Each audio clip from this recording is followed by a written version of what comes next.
नमः शिवाय। नमस्कार दोस्तों, मेरे चैनल वचन कथा में आपका स्वागत है। तो आज मैं आपके लिए हनुमान जी के पुत्र मकरध्वज की कथा लेकर आई हूँ। कथा सुनने के बाद मेरे चैनल को लाइक, शेयर, कमेंट और सब्सक्राइब करना ना भूलें।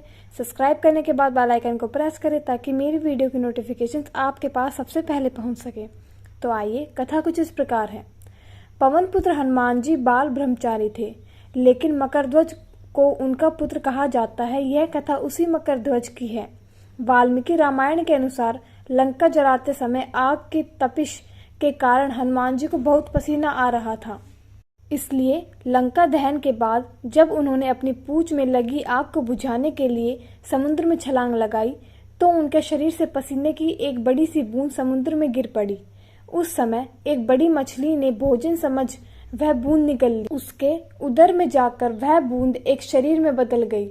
एक दिन पाताल के असुरराज अहिरावण के सेवकों ने उस मछली को पकड़ लिया। जब वे उसका पेट चीर रहे थे तो उसमें से वानर की आकृति एक मनुष्य निकला। वह उसे अहिरावण के पास ले गए। अहिरावण ने उसे पातालपुरी का राक्षस नियुक्त कर दिया। यही वानर हनुमान पुत्र मकरध्वज के नाम से प्रसिद्ध हुआ। जब राम रावण युद्ध हो रहा था तब रावण की आज्ञानुसार अहिरावण राम लक्ष्मण का अपहरण कर उन्हें पातालपुरी में ले गए। उनके अपहरण से वानर सेना भयभीत व शोकाकुल हो गई, लेकिन विभीषण ने यह भेद हनुमान के समक्ष प्रकट कर दिया। तब राम लक्ष्मण की सहायता के लिए हनुमान जी पातालपुरी पहुंचे। जब उन्होंने पाताल के द्वार पर एक वानर को देखा तो वे आश्चर्यचकित हो गए।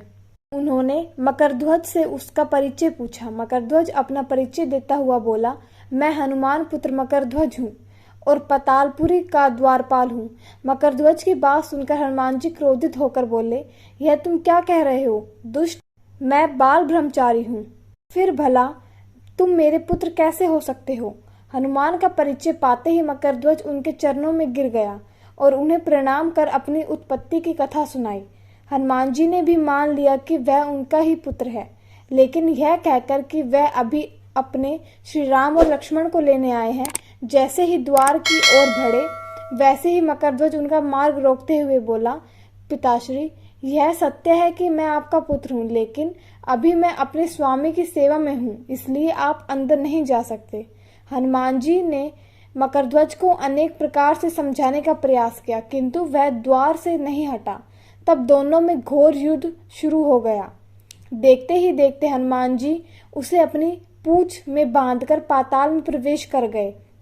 हनुमान जी सीधे देवी मंदिर में पहुंचे, जहां अहिरावण राम लक्ष्मण की बलि देने वाला था।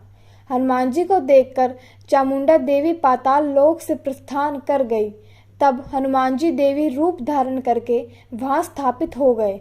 कुछ देर के बाद अहिरावण वहां आया और पूजा अर्चना करके जैसे ही उसने राम लक्ष्मण की बलि देने के लिए तलवार उठाई, वैसे ही भयंकर गर्जन करते हुए हनुमान जी प्रकट हो गए और उसी तलवार से अहिरावण का वध कर दिया।